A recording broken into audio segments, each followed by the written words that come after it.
Ernakulam ബസിലിക്കയിൽ നിയമവിരുദ്ധവും നിലവിലില്ലാത്തതുമായ family union central കമ്മിറ്റിയുടെ vice chairman എന്ന വ്യാജ പേരിൽ ഒരാൾ ഇടവകാംഗങ്ങളെ തെറ്റിദ്ധരിപ്പിച്ചുകൊണ്ട് വ്യാജ പ്രസ്താവനകൾ സമൂഹ മാധ്യമങ്ങളിലൂടെ പ്രചരിപ്പിക്കുന്നു. ആ പ്രസ്താവന ഇങ്ങനെയാണ്: രാജ്യത്തെ സിവിൽ നിയമം അനുസരിച്ച് വർഗീസ് മണവാളൻ അച്ഛനാണ് വികാരിയുടെ പൂർണ്ണ അധികാരമുള്ള സെന്റ് മേരീസ് കത്തീഡ്രൽ ബസിലിക്കയുടെ ഇപ്പോഴത്തെ അഡ്മിനിസ്ട്രേറ്റർ. അതിനപ്പുറം താനാണ് ബസിലിക്ക അധികാരി എന്നറിയിച്ച് മറ്റൊരു വൈദികൻ വർഗീസ് മണവാളൻ അച്ഛന്റെ അനുവാദമില്ലാതെ ഇടവകയിലെ വീടുകളിൽ കയറി വീട് വെഞ്ചരിപ്പ് നടത്തുന്നതായി അറിയുവാൻ കഴിഞ്ഞു. ഇടവകാംഗങ്ങളെ തമ്മിൽ ഭിന്നിപ്പിച്ച് ഗ്രൂപ്പുകൾ ഉണ്ടാക്കാനുള്ള ശ്രമമായിട്ട് വേണം നാം ഇതിനെ കാണുവാൻ. വളരെ ഐക്യത്തോടും സമാധാനത്തോടും കൂടി പോയിക്കൊണ്ടിരിക്കുന്ന ബസിലിക്ക ഇടവകാംഗങ്ങളെ ഈ അവസ്ഥയിലാക്കിയ ഇവരുടെ ഗൂഢലക്ഷ്യം മനസ്സിലാക്കി എല്ലാ യൂണിറ്റ് ഭാരവാഹികളും യൂണിറ്റ് അംഗങ്ങളും ഇത് തിരിച്ചറിഞ്ഞ് ഈ കൂട്ടരെ അകറ്റി നിർത്തുക. യഥാർത്ഥ അധികാരിയായ വർഗീസ് മണവാളൻ അച്ഛൻ നൽകുന്ന നിർദ്ദേശം അനുസരിച്ചാണ് പ്രവർത്തിക്കേണ്ടത്.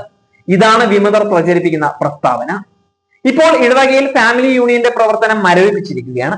അതിന്റെ കാലാവധിയെല്ലാം കഴിഞ്ഞതുമാണ്. ആരെങ്കിലും ഫാമിലി യൂണിയന്റെ ഭാരവാഹിയാണെന്ന് അവകാശപ്പെട്ടുകൊണ്ട് ഏതെങ്കിലും അറിയിപ്പുകൾ നൽകുന്നത് നിയമവിരുദ്ധവും പ്രോസിക്യൂഷൻ നടപടികൾ ക്ഷണിച്ചു വരുത്തുന്നതുമാണ്. ഫാദർ വർഗീസ് മണവാളനെ ബസിലിക്കയുടെ അഡ്മിനിസ്ട്രേറ്ററായി നിയമിച്ചത് രാജ്യത്തെ ഏതെങ്കിലും നീതിന്യായ കോടതിയല്ല, മറിച്ച് അഡ്മിനിസ്ട്രേറ്റർ ആയിരുന്ന മാർ ബോസ്കോ പുത്തൂർ പിതാവാണ്. അദ്ദേഹം തന്നെയാണ് തൽസ്ഥാനത്ത് നിന്ന് ഫാദർ വർഗീസ് മണവാളനെ ചുണങ്ങംവേലി പള്ളിയിലേക്ക് സ്ഥലം മാറ്റിക്കൊണ്ട് ഫാദർ തരിയഞ്ഞാളിയത്തിനെ ഒരു വികാരിയുടെ പൂർണ്ണ അധികാരത്തോടെ ബസിലിക്കയുടെ പുതിയ അഡ്മിനിസ്ട്രേറ്ററായി നിയമിച്ചുകൊണ്ടും കൽപ്പന പുറപ്പെടുവിച്ചത്. ഈ കൽപ്പന പ്രകാരം ഫാദർ വർഗീസ് മണവാളന് ബസിലിക്കയുടെ ഒരു അധികാരവുമില്ല. ബസിലിക്കയുടെ ഇപ്പോഴത്തെ നിയമാനുസൃത അധികാരി ഫാദർ തരിയഞ്ഞാളിയത്ത് മാത്രമാണ്.